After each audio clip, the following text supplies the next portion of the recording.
అమ్మవారిని కుంకుళ్ళమ్మ అని అంటారు. అసలు ఎందుకు వచ్చింది ఈ పేరు అని అంటే, ఏ ప్రాంతములో కుంకుడుకాయలు బాగా పండుతాయో ఆ ప్రాంతములోన ఆరాధించబడే అమ్మవారిని ఏమనేవారు? కుంకుళ్ళమ్మ అనేవారు. చూశారా?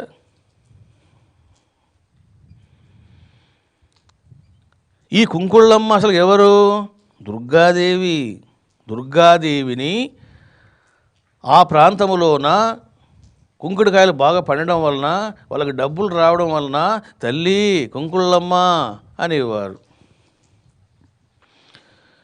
ఇక రెండవది చూడండి, నూకాలమ్మ అంటారు. అనకాపల్లిలోన నూకాలమ్మ అంటే ఫేమస్. ఎవరి నూకాలమ్మ?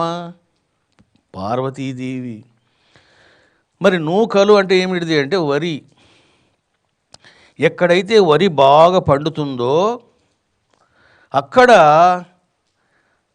ఆరాధించబడేటువంటి అమ్మవారిని నూకాలమ్మ అనేవారు. ఎందుకనేవాళ్ళు అంటే, తల్లి నీ దయవలన మాకు ఈ నూకలు వస్తున్నాయి, దీనివల్ల మేము కమ్మగా తిని పండుకుంటున్నాం హాయిగా ధ్యానం చేయకుండా, 4 డబ్బులు వస్తుండయి అని నూకాలమ్మ నూకాలమ్మ అన్నారు. చూశారా? Who is this Nukalamma? Durgadevi, Parvatidevi.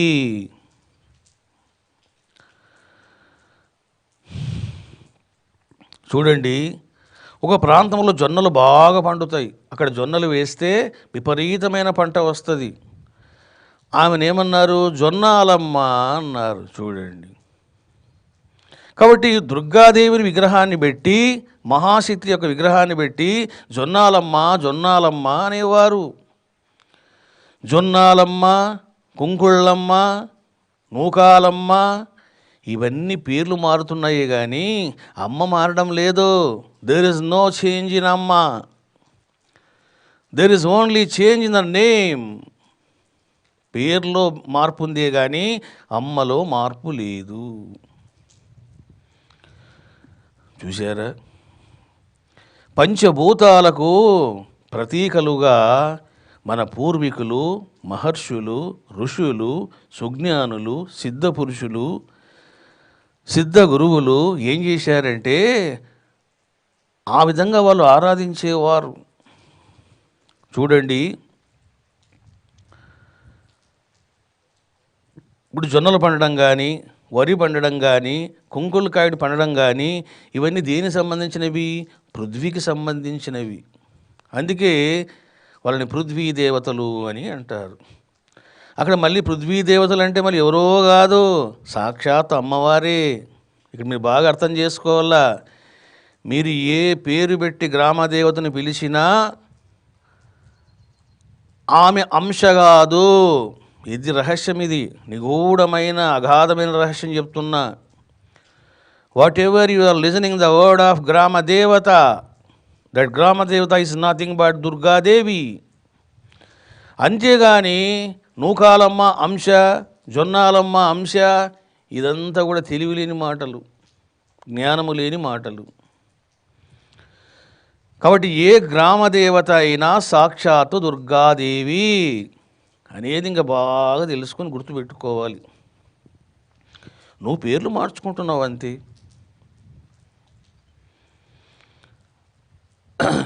చూడండి, పృథ్వీ గురించి విన్నారు. ఇక జలము ఏమంటారు? గంగమ్మ అంటారు, గంగానమ్మ అంటారు. ఎవరి గంగమ్మ? దుర్గాదేవి. ఎందుకు అని అంటే జలము, సముద్రము, నది ఇవన్నీ ఎవరి స్వరూపము? జగన్మాత స్వరూపం. ఇందాకనే చెప్పాను, ఈ యావత్ విశ్వమంతా ఆ తల్లి స్వరూపము అన్నాను. కాబట్టి గంగమ్మ అన్నప్పుడు who is this Gangamma? Durgadevi. ఇక మీరు అగ్నికి వస్తే చూడండి, అగ్ని అంటే ఏమిటిది? ప్రకాశకత్వం. మనకు ప్రకాశాన్ని చంద్రుడు, సూర్యుడు ప్రకాశింపజేస్తారు, ప్రసాదిస్తారు. సూర్యుడిని ఏమంటారంటే సూర్యునికి ప్రతీకగా సూరమ్మ అంటారు. చూసారా, సూరమ్మ. చంద్రునికి ప్రతీకగా ఏమంటారు? పున్నమ్మ అంటారు. చూసారా, వేదములోన వేద పండితులు ఏం చేస్తారంటే అమావాస్య నాడు అమావాస్యేష్టి మంత్రాలతో హవనం చేస్తారు. పౌర్ణమి నాడు పౌర్ణమేష్టి మంత్రాలతో హవనం చేస్తారు. నేను అంటున్నాను, ఇదంతా ఏమిటిది అని అంటే నథింగ్ బట్ సూరమ్మ పున్నమ్మ ఆరాధనలే. ఎందుకంటే అమావాస్య నాడు సూర్యుడిని ఆరాధిస్తారు, పౌర్ణమి నాడు చంద్రుడిని ఆరాధిస్తారు. అందువల్ల సూరమ్మ పున్నమ్మ అన్నారు. ఇక ఇంకేమిటిది? వాయువు. చూసారా, వాయువుకు సంబంధించినటువంటి పేర్లు. మీరు కొండమ్మ అని పేరు వినంటారు. కొండమ్మ దేవత అండి అంటుంటారు.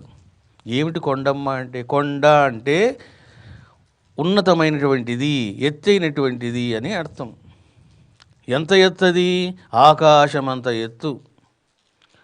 చూసారా, కాబట్టి కొండమ్మ అంటే ఏమిటిదంటే ఆకాశానికి ప్రతీకగా చెప్పినటువంటి పదము.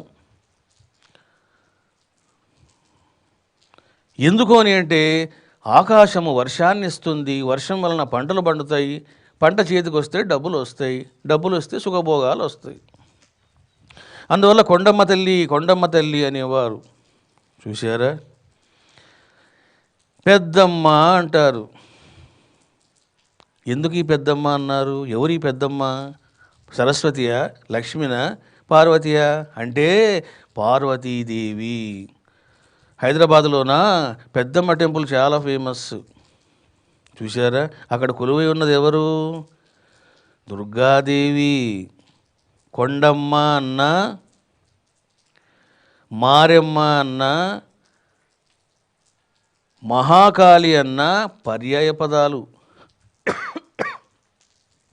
పెద్దమ్మ అన్నారు. ఎందుకన్నారు పెద్దమ్మ అని అంటే అందరికంటే పెద్దది, సర్వానికి పెద్దది, సర్వోన్నత. కాబట్టి ఆమెను పెద్దమ్మ అన్నారు. చూడండి, మనము మారెమ్మ అని వింటూ ఉంటాం. ఎవరి మారెమ్మ అని అంటే ఒకనాడు గ్రామాలలోన అంటువ్యాధులు వస్తే ఎలా ఉండేవి పరిస్థితి అంటే గ్రామాలు తుడుచుకు పెట్టుకుపోయేవట. చూసారా, చరిత్ర చదివితే ఇవన్నీ అర్థమవుతాయి మీకు. ఎంతసేపు న్యూస్ పేపర్లు ఆ నాయకుడు ఏమన్నాడు, ఈ నాయకుడు ఏమన్నాడు అని చదివే వాళ్ళకి ఏమర్థమవుతాయి? మీరు చరిత్ర కనుక అధ్యయనం చేస్తే ఇప్పుడు కరోనా అని మహమ్మారి అని మీరు అంటున్నారో చూసారా, మహమ్మారి అంటున్నారో గ్రామాలు లేచిపోయేవంట.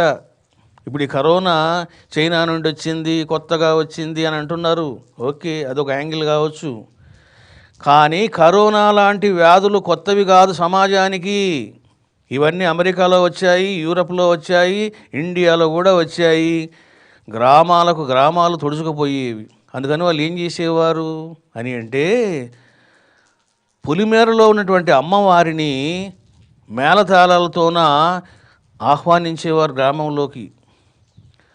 ఒక తాటాకుల గుడిసె వేసేవాళ్ళు, అక్కడ అమ్మను ఆరాధించేవాళ్ళు, నైవేద్యాలు పెట్టేవాళ్ళు, చీరలు పెట్టేవాళ్ళు, గాజులు తొడిగేవారు, పసుపు కుంకుమ సమర్పించేవారు. ఈ విధంగా అమ్మ యొక్క అనుగ్రహముతో అంటువ్యాధులు పూర్తిగా అయిపోయిన తర్వాత మళ్ళీ అమ్మని తీసుకెళ్ళి పొలిమేరలో పెట్టేవాళ్ళు. ఈ పోలేరమ్మ అంటే ఎవరు తెలుసునా? పొలిమేరలో ఉండేటువంటి అమ్మ, పొలిమేరమ్మ. అది ఒరిజినల్ పేరు ఏంటంటే పొలిమేరమ్మ. జనాలు ఏం చేస్తారు, తారుమారు చేస్తారు. పోలేరమ్మ అన్నప్పుడు పొలిమేరలో ఉన్న అమ్మ. చూసారా, మా ఊళ్ళమ్మ అంటుంటారు.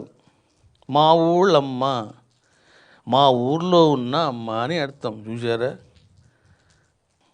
మా ఊళ్ళో ఉన్న అమ్మ, మా ఊళ్ళమ్మ. అది ఈ రకంగా మీకు చాలా పేర్లు రావడం జరిగింది కాలగతిలోన. ఆత్మస్వరూపులారా, ఈ రకంగా మీరు ఏమర్థం చేసుకున్నారంటే, గ్రామ దేవతల విషయంలోనే నేను మీకు చాలా అలర్ట్ చేశాను. ఎందుకు వస్తాయి అంటువ్యాధులు, ఎందుకు వస్తాయి కరోనా లాంటి వ్యాధులు అంటే, వాళ్ళను ఆరాధించకపోవడం, వాళ్ళని గాలికి విడిచిపెట్టడం. మరి వాళ్ళు ఏం చేస్తారు? చేయవలసింది చేస్తారు.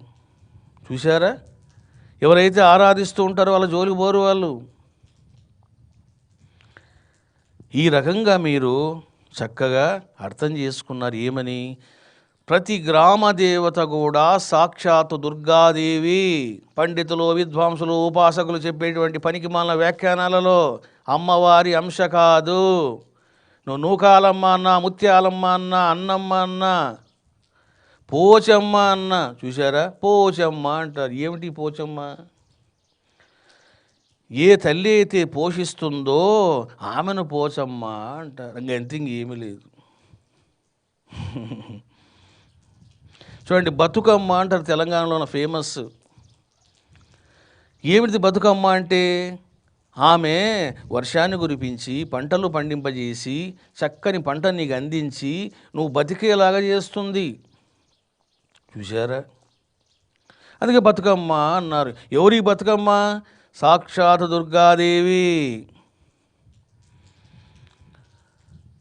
చూడండి, ఎల్లమ్మ అంటారు. ఎల్లమ్మ అంటే ఎవరో కాదు, ఎల్ల అంటే సరిహద్దు అని అర్థం.